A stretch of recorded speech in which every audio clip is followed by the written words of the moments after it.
오늘부터 공부를 할 주제는요, 개인 구령 위하여입니다. 개인 구령을 위하여. 우리가 너무나 잘 알고 있는 내용일 수 있겠지만 또 이 공부를 통해서 우리가 총 16번에 걸쳐서 할 예정일 텐데, 우리가 아는 내용들 뿐만 아니라 또 실제적으로 그것이 지식이 되고 또 우리가 실제적으로 복음을 증거하는데, 개인 구령하는데 우리가 또 쓰임받고 또 효과적으로 더욱 구령자들로서 잘 갖춰줄 수 있는 그런 공부 시간이 되기를 바라는 것입니다.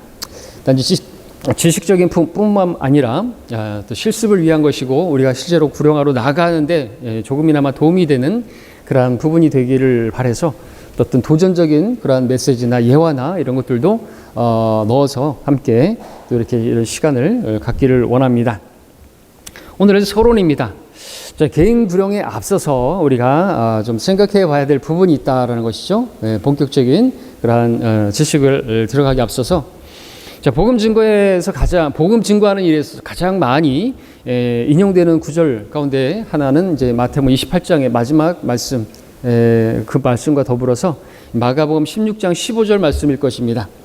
기록되기를 주께서 그들에게 말씀하시기를 너희는 온 세상에 가서 모든 피조물에게 복음을 전파하라 말씀하셨습니다. 온 세상에 가서 복음을 전파하라고 주님께서 명령하신 것이죠. 단순히 제안하시거나 부탁하신 것이나 권면하신 게 아니라 명령을 하셨다는 것이죠. 왕의 명령이시죠. 만왕의 왕이시고 만주의 주의 명령인 것입니다.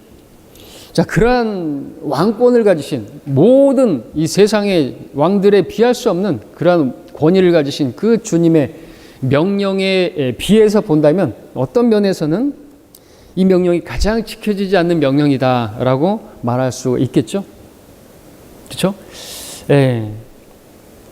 그 박스 안에 보면은 예화가 있습니다. 자, 빅토리아 여왕 시대에 한 영국 목사가 빅토리아 여왕의 군대 장교에게 질문했습니다.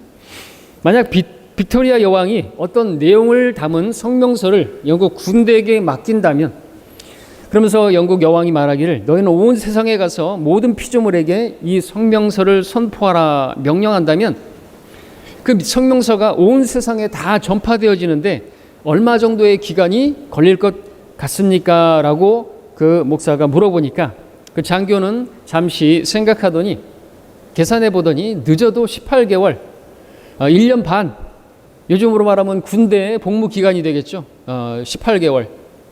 그 정도면 늦어도 모든 사람들에게 온 세상에 그 성명서를 알릴 수 있을 것 같다라고 그렇게 말을 했다고 합니다. 정확한 기간은 말할 수 없겠죠. 어떤 일들이 있을 수 있고 하니까. 그러나 그럼에도 그 군인은 군인으로서 그 여왕에게 충성심이 있었기 때문에 그렇게 자신이 있었던 것이겠죠. 1년 8개월이면 1년 6개월이면 1년 반이면 늦어도 다 전할 수 있을 것이라고. 명령에 죽고 사는 게 군인이니까. 그렇죠? 자, 그런데 복음은 어떻습니까? 복음은 어떻게 전해지고 있는 것입니까? 만왕의 왕이신 그분께서, 인간 왕에 비할 수 없는 그분께서 명령을 하셨는데 모든 민족에게 가서 복음을 전하라고, 아버지와 아들과 성령의 이름으로 침례를 주고 내가 너에게 말한 모든 것들을 가르쳐 지키게 하라 말씀하셨는데 어떻게 되고 있는 것입니까? 잘 전해지고 있는 것인가?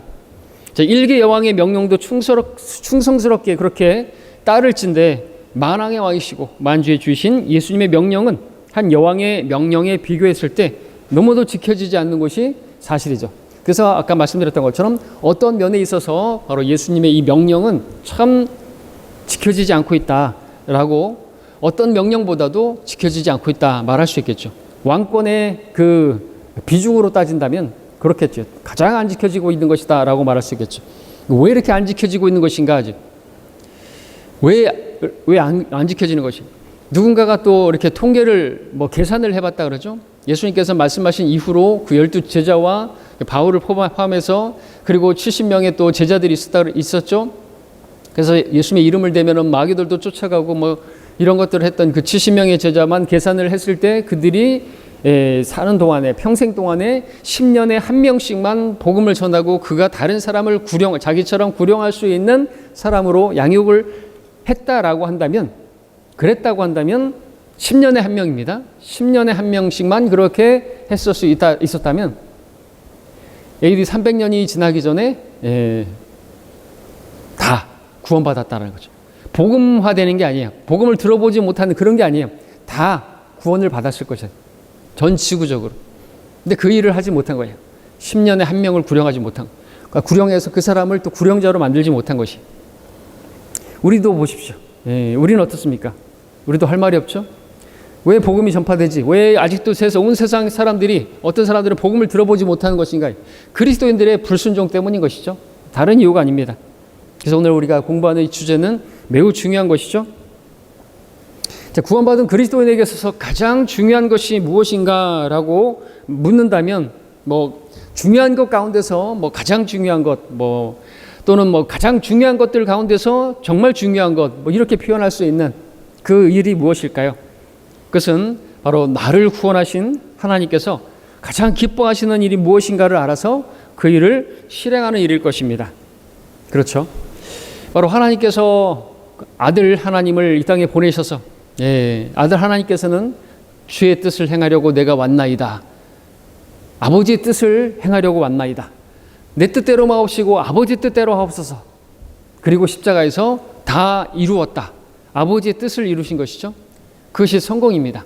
성공이라는 말의 뜻은 우리 그리스도인들에게 있어서는 하나님의 뜻을 알고 그 뜻을 이루는 것이 성공이죠. 출세, 세상에서 돈 좀 벌고 명예 좀 얻고 그거는 출세지 성공이 아니에요. 세상에서 우리가 성공하려고 있는 게 아니라 우리는 출세하려고 있는 게 아니라 우리는 성공하려고 있는 것입니다. 세상 사람들이 말하는 성공하고는 다른 것이죠. 우리는 진짜 성공, 아버지의 뜻을 이루는 그 성공을 위해서, 그게 성공적인 그리스도인의 삶이고 그러한 삶을 산 성도들에게 하나님께서 면류관을 씌워주십니다. 영원한 통치를 주시는 것입니다. 우리는 그 영원한 왕국을 바라보고 그것을 사는 것이죠. 그렇지 않으면 그냥 에서와 같이 팥죽 한 그릇을 위해서 먹고 살기 위해서 그냥 사는 거예요. 먹고 살만한데도 불구하고 먹고 살기 위해서 아둥바둥한다 이거죠. 지금 비가 많이 와서 생계를 다 잃어버리고, 그죠? 목숨도 잃어버리고 하는데, 뭐가 더 중요한 것인가? 먹을 것이 없어서 아둥바둥하는 것도 아닌데, 넘치게 있는데도 불구하고 어떤 것을 먹을까, 무엇을 먹을까, 종류를 고르고 있는 이 세상이죠. 먹을 것 있으면 되는데, 마실 것 있으면 되는데 말이죠. 자, 모든 사람들을 향한 하나님의 뜻이 무엇입니까? 1차적으로 하나님께서는 모든 사람이 다 구원받기를, 이 땅에 육신으로 태어난 사람은 다 구원을 받아야 되는 거죠. 왜냐하면 육신으로 태어난 그 자체가 죄인으로 태어났기 때문에 그렇습니다. 다윗조차도 내 어머니로부터 내 어머니가 죄악 중에 나를 배웠고 죄 중에서 자기가 태어났다. 모태로부터 우리는 모태신앙이 아니라 모태의 죄인인 것이죠. 그렇기 때문에 초기 그리스도인들은 생일을 지키지 않았어요. 성경에서 생일이라는 말은 딱 2번 나온다고 그랬죠. 파라오의 생일 버스데이가 1번 나오고 헤롯의 생일 딱 2번 나와요. 인간의 자기들이 생일을 쫙 지키고 심지어는 크리스마스라고 예수님의 생일까지 막 축하한다고 하는 거, 이거는 무척 교만한 것이고 방제한 것이죠. 그래서 우리는 그렇게 그 생일에 대해서 점수 주거나 또 막 그렇게 챙기고 또 생일 안 챙겨줬다고 해서 서운해하고 그럴 필요 없어요. 하려면 차라리 거듭난 생일, 구원받고 예수님을 영접한 그날을 기념하고, 그죠? 그러면 좋겠죠. 그날을 기억할 수 없다면 그냥 넘어가도 되고요. 그렇게 좋아하고 막 그러냐 이거죠. 구원받아야 되는데. 그렇게 태어났다고 한다면 다시 태어나는 거죠. 다시 태어나는 거, 거듭나는 것이죠. 물로 한번 태어났으면 다시 태어나는 거예요. 우리가 이제 개인 구령을 공부하면서 계속해서 배우겠지만 거듭나야 하는 이유가 분명하죠. 물로 태어난 사람들, 육신적인 출생을 한 사람들은 반드시 성령으로 다시 태어나야 됩니다. 그러지 않고서는 하나님 나라를 볼 수도 없고 들어갈 수도 없기 때문에 그렇죠. 하나님 나라에 들어갈 수 없고 볼 수도 없다고 한다면 그 사람은 어디 가느냐? 지옥을 보게 될 것이에요. 그가 죽으면 지옥에서 눈을 뜨게 될 것입니다. 그렇기 때문에 하나님께서는 불쌍히 여기시고 육신의 몸을 이 땅에 오시고 그분께서 우리의 죄들을 담당하시고 지옥에까지 다녀오신 것이죠. 그리고 명령하신 거죠. 마지막으로 하신 말씀이 뭐예요? 가서 복음을 전파하라 이거죠. 그게 지상명령이라고 하잖아요. 그래서 하나님의 뜻은 먼저는 모든 사람이 구원을 받는 것이고, 내가 구원을 받았다면 하나님의 1차적인 뜻을 그렇게 이룬 것입니다. 그러나 그것이 다가 아니죠. 많은 그리스도인들이 근데 구원만 받고 말아요. 하나님께서는 모든 사람이 구원을 받고 진리의 지식에 이르기를 원하신다고 말씀하고 있습니다. 구원을 받았다면 반드시 진리의 지식에 이르기 위해서 성경을 공부해야만 하는 것이죠. 디모데후서 2장 15절에서는 또 진리의 말씀을 올바로 나누어 하나님 앞에 부끄럽지 않은 일꾼으로 인정받도록이라고 전제를 달고 있습니다. 우리가 개인 구령에 있어서도 이러한 진리의 지식을 배우는 것이 필요하고 공부하지 않고서는 모르는 거예요. 시간이 지나도 복음도 전하지 못하는 교회에서 누군가 왔는데 왜 목사가 복음을 전해야 되죠? 왜 목사만 상담을 해야 되죠? 왜 사모만 해야 되죠? 그러면 안 되죠. 여러분 다 하실 수가 있어야 되겠죠. 네, 그리고 우리는 뭐 무슨 구원파나 이런 데처럼 전도인이 따로 있는 게 아니에요. 구원받은 모든 사람들은 다 복음을 전할 수가 있는 것이죠. 군대에서도 뭐 각각의 보직들이 다 있죠. 뭐 취사병도 있을 수 있고 포병도 있을 수 있고 하지만 그 모든 군인들은 다 소총을 쏠 수가 있어요. 그와 마찬가지로 내가 구원을 받았다. 내가 복음으로 구원받았다면 복음으로 구원받은 사람이 복음을 전하지 못한다는 건 그 사람이 복음을 모르는 것이거나 구원받지 않은 사람 아니고서는 복음을 못 전하겠죠. 생명이 있으면 생명을 낳는 것이죠. 자, 성경은 말씀하십니다. 내가 진리의 말씀을 올바로 나누어 자신이 하나님 앞에 부끄럽지 않은 일꾼으로 인정받도록 공부하라. 그리고 내가 많은 증인들 가운데서 내게 들은 것들을 신실한 사람들에게 맡기라. 그들이 또 다른 사람들을 가르칠 수 있으리라. 예, 누군가가 복음 전하고 그래서 그 사람이 1년에 10년에 한 명씩만 그렇게 그 사람이 또 다른 사람을 구령할 수 있겠다고 한다면 300년이 되기 전에 다 구원받았을 것이다 이거죠. 주님께서 벌써 오셨을 것이다 이거죠. 근데 2000년이 지나도록 그 일은 이루어지지 않고 있어요. 자, 우리는 우리 자신을 돌아봐야 되겠죠. 하나님의 뜻이 너무 가볍게 여겨지고 있어요. 우습게 여기고 있어요. 복음을 전하지 않고 있어요. 복음을 전하지 않으면 내게 화가 있으리라 말씀하고 있는데도 불구하고 말이죠. 베드로전서 5장 15절에서는 너희 마음속에서 주의 하나님을 거룩하게 여기며 너희 안에 있는 소망에 관한 이유를 묻는 모든 사람에게 답변할 것을 온유와 두려움으로 예비하고 준비하라고 말씀하고 있는 거죠. 예, 내가 무엇을 기다리고 있는 것인가? 내가 예수님을 기다리고 있다고 한다면 또 예수님께서 오시면 무엇이 달라지고 무엇이 좋은지 우리는 알고 있는데 그런 것들에 대해서 너 뭐가 그렇게 좋으냐 물어본다면 나는 구원받았어. 내 죄들이 깨끗하게 되었어. 나는 자유케 되었어. 나는 어떤 죄책감에서도 나는 이제 자유로워. 이 기쁨을 그 어떤 것에도 비교할 수 없는 기쁨을 사람들이 얻기 때문에 계속 그냥 술 마시고 노래하고 막 춤을 춰도 하나가득 슬픔밖에 없는 거잖아요. 그렇죠? 고래사냥 그 노래처럼 허무한 거예요.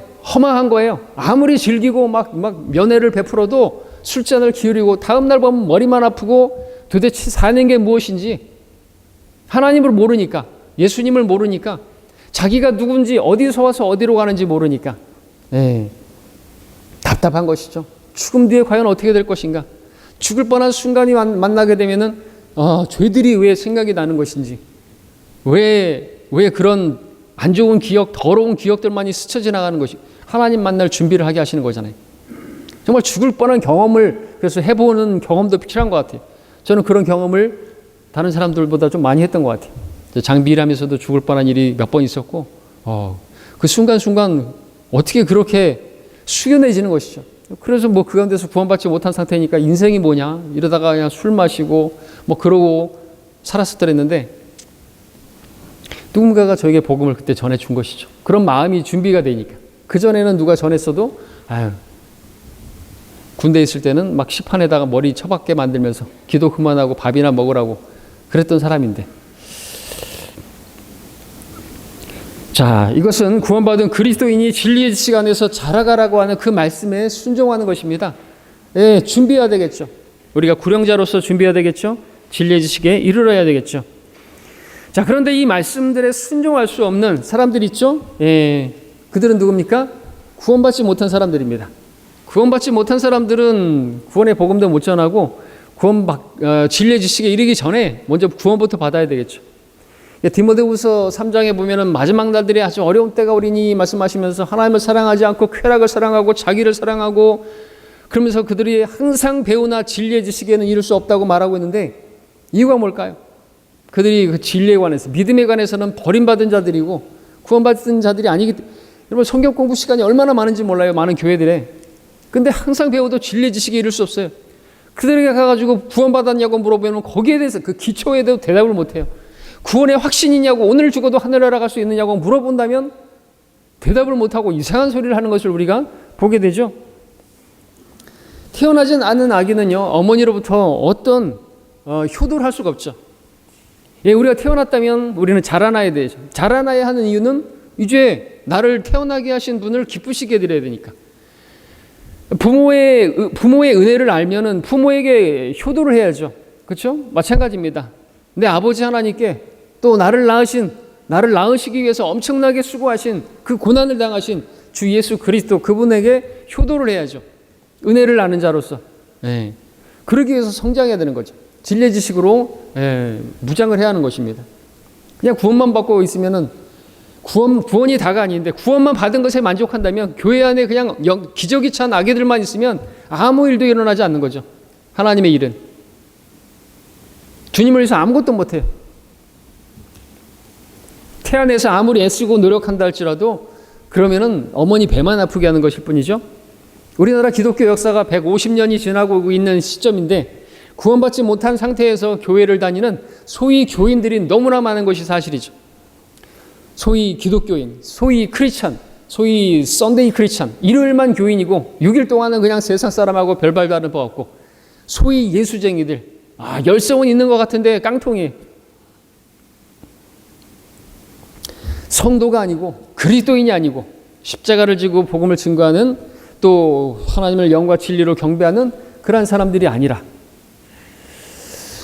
자, 현재 기독교인들 가운데 약 90%는 정확한 구원의 확신을 가지고 있지 못한 것이 사실이죠. 뭐 수치는 좀 다를 수가 있겠지만 경험적으로 봤을 때, 여러분들도 경험을 해봤을 때, 여러분들이 복음을 전할 때 구원의 확신이 있냐고 물어볼 때 대부분이 확신이 없다고, 열에 9은 그렇게 말할 것이에요. 오늘 죽어도 하늘 날아갈 수 있느냐고 물어보시면 그렇게 대답할 거라는 것이죠.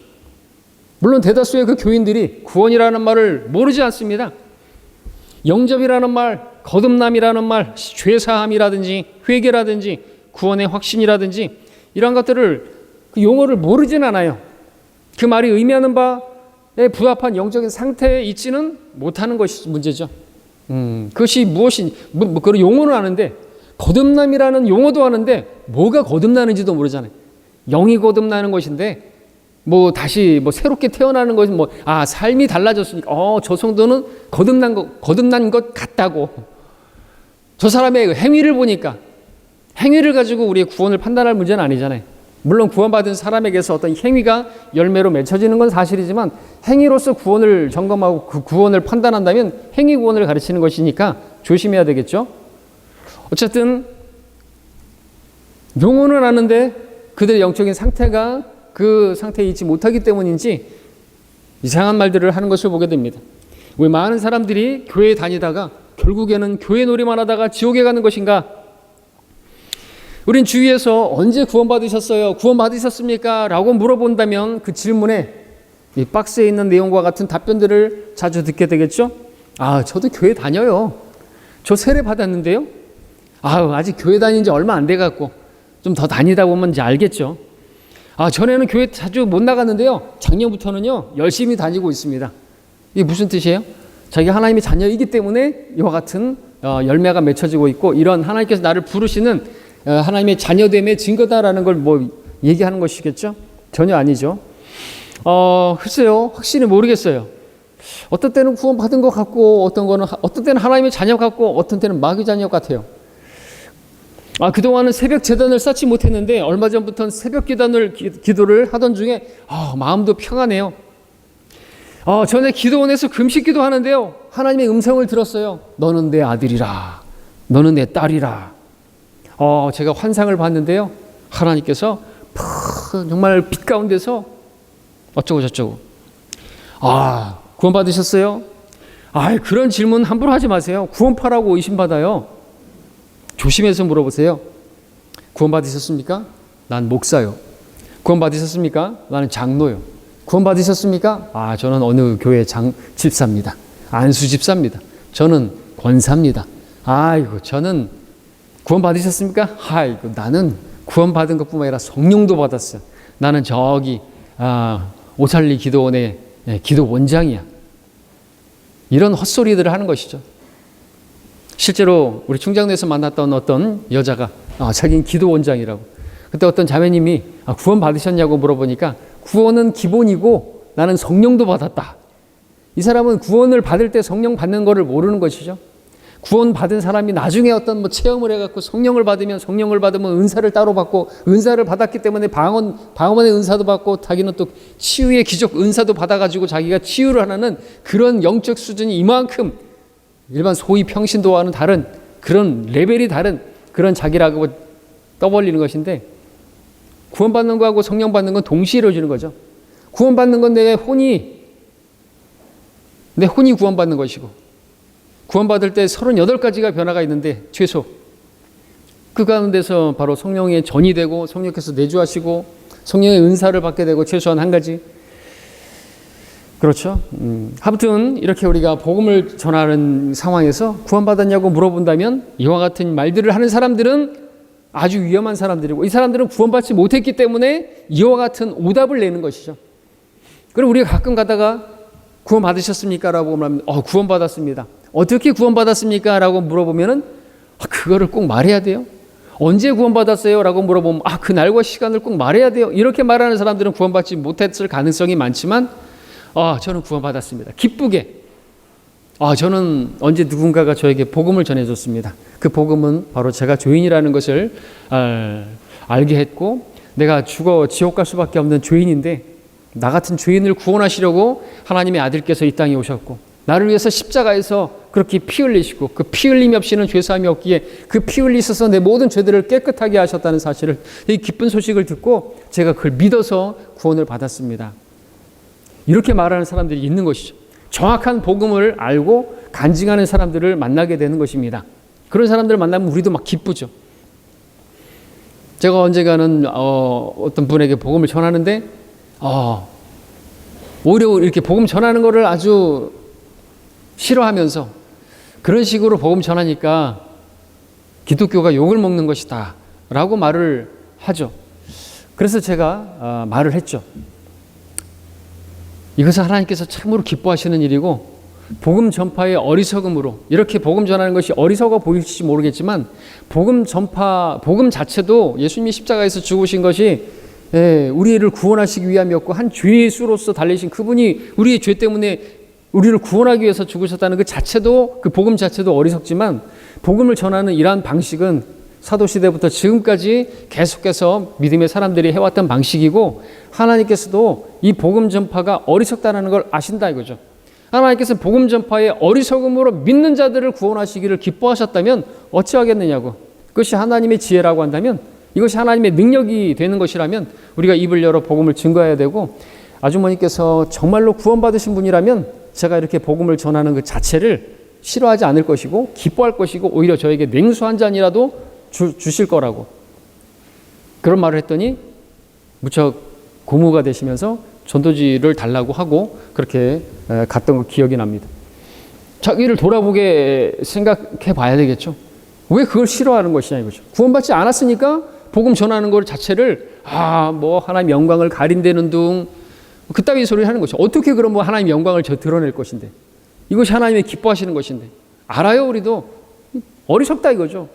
그러니까 어리석다고 해가지고 복음에다가 막 포장을 하고 사형리를 만들어내고 빈 프로젝트 쏘면서 무슨 창세기부터 이스라엘의 회복을 막 이야기하면서 하나님의 살아계심을 막 믿게 하면서 그렇게 해가지고 복음을 전할 필요가 있냐 이거죠. 일주일이나 전하면서 3분이면은 사벨면이 끓기 전에 벌써 구원받을 수 있고 그런데 말이죠. 자, 왜 이와 같은 대답이 나오는 것인가? 또 이와 같은 종류의 여러 대답들이 나오는 것인가? 왜 이런 현상이 주류를 이루고 있는 것인가?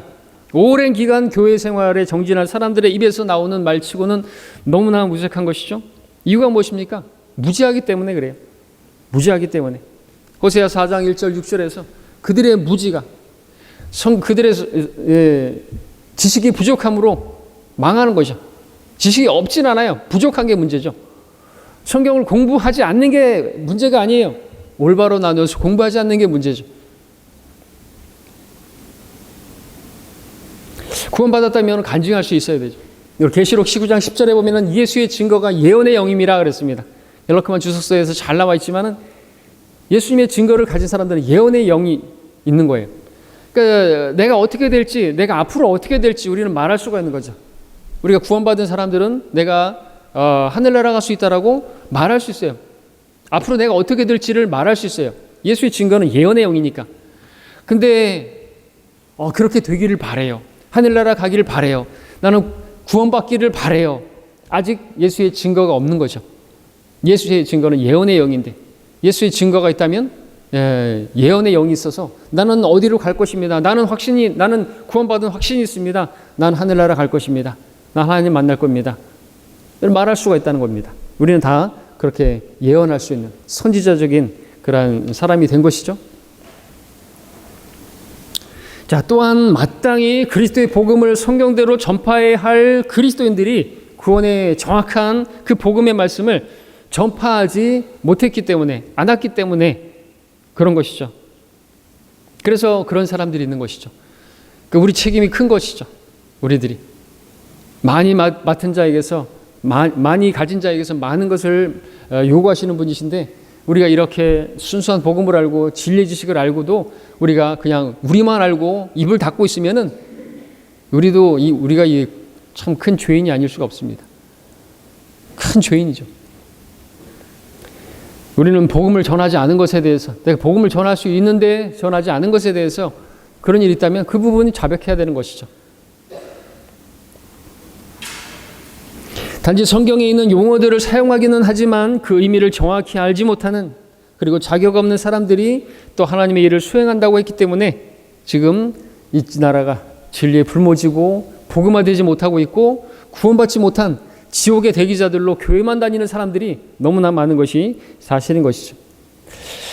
로마서 10장 14절 15절에 말씀하고 있습니다. 그런즉 그들이 믿지 아니한 일을 어찌 부르리요, 듣지도 못한 일을 어찌 믿으리요, 전파하는 자가 없이 어찌 들으리요, 파송되지 아니하였는데 어찌 전파하리요.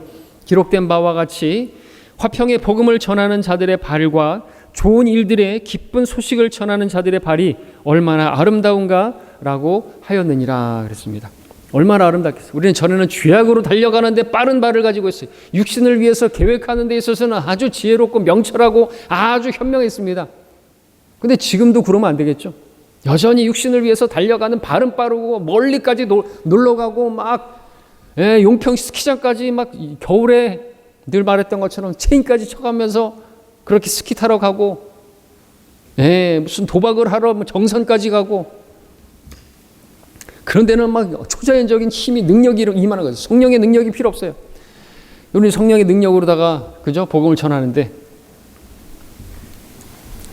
자, 성경적인 복음에 무지한 사람들이 있는 것은 그 무지의 배후에는 이 세상의 신이, 또 사탄이, 바로 그 사탄이 이 세상 신인데 사람들의 마음을 어둡게 하고 있기 때문인 것이죠. 복음을 가리는 것이에요. 구원받지 못하게. 또 구원받은 그리스도인들에게는 복음을 전하지 못하도록 이 세상의 일들에 분주하게 만들거나 또 어떤 박해를 주거나 두렵게 만들거나, 그래서 성령님을 소멸케 만들어서 복음을 전파하는 일이 없도록, 전파하는 이가 없게 만들어서 복음의 풀모지로 만들어버린 것이죠. 사탄은 교회 밖에서 역사할 뿐만 아니라 교회 안에서도 교묘하게 역사합니다. 교회를 통해서 멸망으로 이끌고 있다는 사실을 알아야 될 것이죠. 하나님께서 내가 내 교회를 세우리니 지옥의 문들이 그것을 이기지 못하리라 그랬는데, 그래서 교회가 세워지면 지옥의 문이 닫히고 지옥 가는 혼들이 구원을 받아야 되는데 오히려 지옥의 문들이 활짝 열려가지고 교회 안에 있는 사람들도 지옥의 대기자로 있는 것이 얼마나, 이것이 마귀가 역사한 것입니다. 사람들은 두려움, 불안 또는 개개인에 따라서 어떤 특별한 이유를 때문에 가까이 있는 교회나 아는 사람이 다니는 교회나 유명한 목사가 담임하는 교회나 혹은 큰 교회를 찾아가서 소위 교인이 됩니다.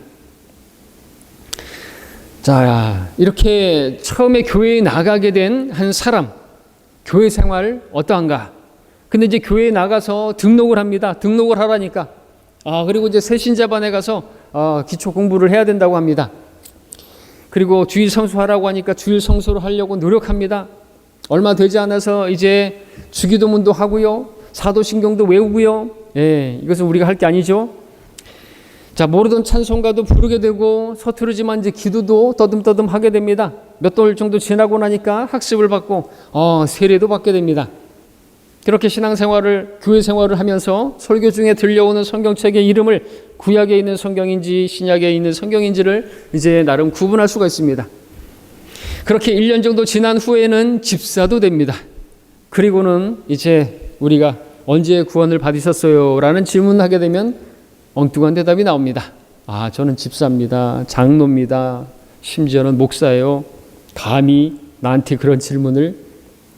대부분의 사람들이 이와 같은 상황에서 1, 2년 정도 교회 생활하면 자기가 어느 정도 구원받은 것으로, 마치 구원을 어느 정도 이룬 것으로 열심히 하고 있습니다. 애쓰고 있습니다. 노력하고 있습니다. 구원을 자기가 노력하고 있다. 왜요? 칭의 구원과 성화 구원이 따로 있다고 배우니까, 원죄 용서와 자범죄 용서가 따로 있다고 배우니까, 그렇게 믿음으로 의롭다고 칭했지만 내가 또 성화되는 구원이 있어. 내가 열심히 그 구원을 이루어가고 있는 중이니까 구원 받았냐고 물어보면 당연히 열심히 하고 있습니다. 애쓰고 있습니다. 구원받기를 소원합니다. 그래서 지금 요즘 새벽 기도도 열심히 다니고요. 그러고 있습니다. 이렇게 말을 하는 것이죠. 이렇게 말하는 사람들은 구원받은 게 아닌 것입니다. 우리는 말할 수 있죠. 구원받았습니까? 라고 물어보면 이런 말을 하면 안 되는 것입니다. 구원에 대한 확신이 없는 그는 죄를 지으면 불안해하다가 평안도 잃어버리고, 그러다가 이제 내가 왜 이러지? 그러면서 기도원에 가서 이제 큰 소리로 혼미하게 막 부르짖고, 그러면 속이 뻥 뚫리는 것 같고, 그러다가 또 무슨 하나님의 음성 같은 비슷한 누군가가 말하는 말도 있을 수 있고요.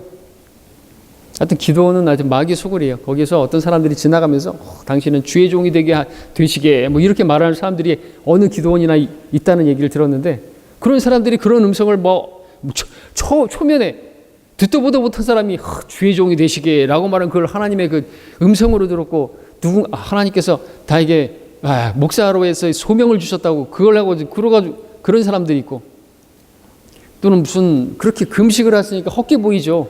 그러니까 이상한 음성 같은 게 들릴 수도 있겠죠. 그걸 가지고 하나님의 음성을 들었네 그러면서 자기는 다시 구원의 확신을 가졌네. 그러면 안 되는 것이죠. 또 싱숭생숭하고 교회 생활이 싱숭생숭하니까 이제 부흥회 며칠 동안 또 다니기도 하고, 또 부흥회 한번 가면은 또 은혜 받았네 그러면서 마치 자기가 구원받은 것처럼 착각하고, 마치 그 뽕 환자들이 뽕을 맞아야지 그러다가 안 맞으면은 또 찾고자 하는 것처럼 말이죠. 그래서 소위 새벽 제단을 열심히 쌓기도 하고, 그렇게 10년이나 20년 아니면 그 이상의 세월 동안 열성적인 교회 생활을 한다면서 그는 안수집사나 권사나 장로가 된 후에, 그리고 이제 연수를 다하고 결국에 죽게 될 텐데, 그가 죽으면 과연 그는 어디로 가겠는 것인가? 교회 생활 열심히 했으니까, 세상 사람들 보면 죽으면 사는 동안에 착하게 살았으니까 고인의 명복을 빈다. 많은 사람이 명복을 빌어주면 그 사람이 극락왕생하고, 교회 다니는 사람 교회 다니는 연수가 많고 교회 출석을 많이 하고 헌금을 많이 하면 그만큼에 따라서 하늘나라 가고 그러는 것이에요? 절대로 그런 게 아니죠. 카톨릭처럼 천칭을 달아놓고 선행과 악행이 많으면 지옥 가고 선행이 많으면 하늘나라 가요? 그런 게 어디 있어요? 그럼 어느 정도의 선행을 많이 했어야지 하늘나라 가는 것이에요? 소위 마더 테레사가 그렇게 선행을 많이 했는데 죽을 때는 그냥 비명을 지르면서 구원의 확신이 없으니까, 우리는 구원받은 성도들은 평안하게 눈 감죠. 나는 이제 하늘나라 간다고. 순교자들이 그렇게 빨리 불을 붙이라고, 나는 네가 궁궐에 들어가는 것보다 더 빨리 내 아버지 집에 들어갈 거라고, 그 확신 가운데 그렇게 담대하게 죽음을 맞았는데 왜 그런 것인가요? 죽음을 두려워하지 않는 것입니다. 왜? 죽으면 하나님 나라에 가는데, 빨리 죽었으면 좋겠다고 사도 바울은 말했는데, 죽는 것과 사는 것에서 결정하라면 나는 죽는 것을 선택한다고 말했어요. 왜요? 확신이 있으니까. 이 땅에서 더 오래 살면 뭐 할 거예요? 이 더러운 세상에서, 이 악한 세상에서 뭐 즐길 게 있다고, 뭐 누릴 게 있다고. 우리가 볼 수 있는 유일한 지옥인데, 그렇죠? 빨리 가는 게 좋죠. 주님께서 빨리 오실 겁니다. 우리가 뭘 해야 됩니까? 자, 그것은 고린도 왜 이렇게 죽은 후에 어디로 갈 것인가? 거기에 대답을 못한다. 고린도서 13장 5절 6절의 말씀에 따라서 판단할 수 있을 것입니다. 너희가 믿음 안에 있는지 너희 자신을 시험하고 스스로 입증하라. 예수 그리스도께서 너희 안에 계신 것을 스스로 알지 못하느냐? 그렇지 못하면 너희는 버림받은 자들이라. 그러나 내가 바라는 것은 우리가 버림받은 자들이 아니라는 것을 너희가 아는 것이라. 스스로 확신하기를 바란다 이거죠. 그러니까 얼마든지 확신할 수 있어요. 예수님께서 내 안에 계신다. 이게 우리의 혼인 증서잖아요. 성경을 통해서 유언이고, 약속하셨잖아요. 그러면 유언하신 분이 죽으셨으니까 이제 유언이 발효가 되는 거잖아요. 그렇기 때문에 그분께서도 부활하신 것도 보여줬고, 그분께서 부활하신 건 우리가 부활하게 될 것을 보여주시는 것이고, 그럼 우리는 부활해서 부활 생명으로 이제 영원한 생명으로 살게 될 거라는 거 다 보여주셨지 않습니까? 왜 확신을 못하는 것이죠? 내 안에 그리스도께서 거하신다면, 예수의 증거가 내 안에 있다면 예언의 영으로 우리는 말할 수 있죠. 나는 하나님의 자녀요, 나는 셋째 하늘에 갈 수 있다고. 대부분의 교인들이 처해 있는 종교 생활의 실상이 이와 같죠. 왜 열성적인 교회 생활하면서도 종교 생활함에 불구하고 확신이 없는 것인가?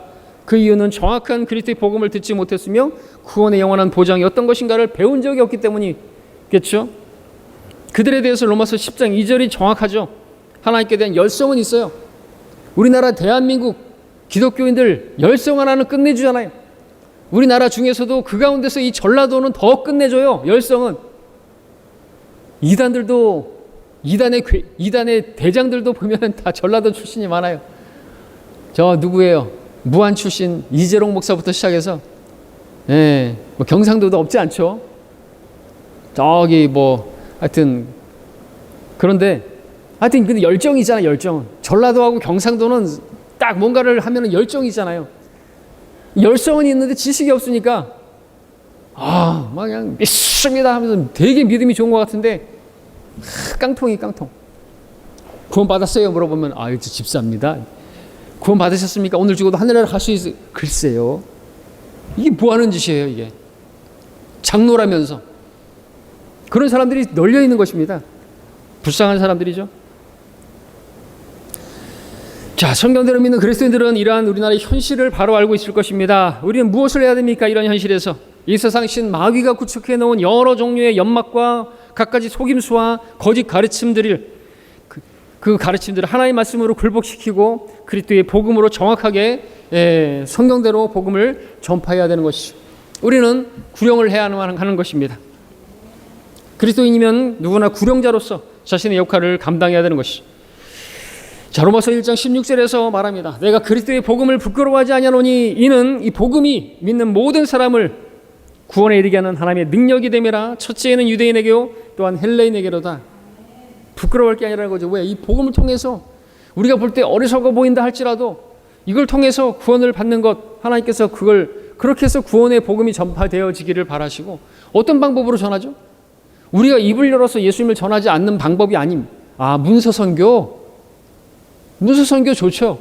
전도지 좋아요.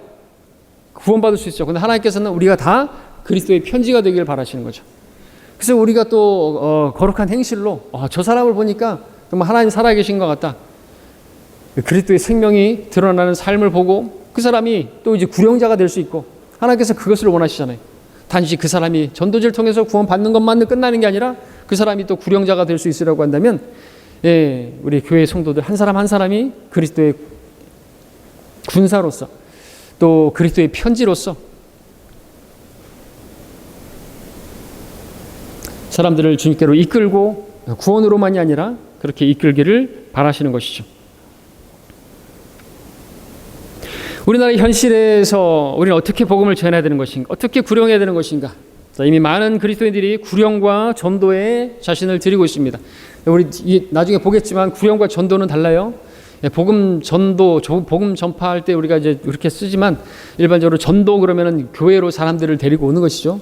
근데 우리는 다 개인 구령자가들이 되기 때문에 전도만이 아니라 복음으로 데리고 오는 것. 그러니까 구령을 한 다음에 그 사람들을 교회로 데리고 온다면 그것은 정말로 훌륭하죠. 우리도 이제 복음만 전하고 구령만 하는 게 아니라 전도도 할 수 있어야 되겠죠. 그 사람과 이렇게 접촉점을 가지고 그 사람과 성경 공부를 가지고 그렇게 해서 전도도 할 수 있으면 좋겠죠. 그게 하나님의 뜻이잖아요. 왜? 구원을 받고 진리의 지식에게 이르기를 원하신다고 하니까. 우리가 개인 구령하는 거 아주 훌륭합니다. 그러나 그 사람에게 진리의 지식을 또 가르쳐 줄 수 있는 것이 필요한 거죠.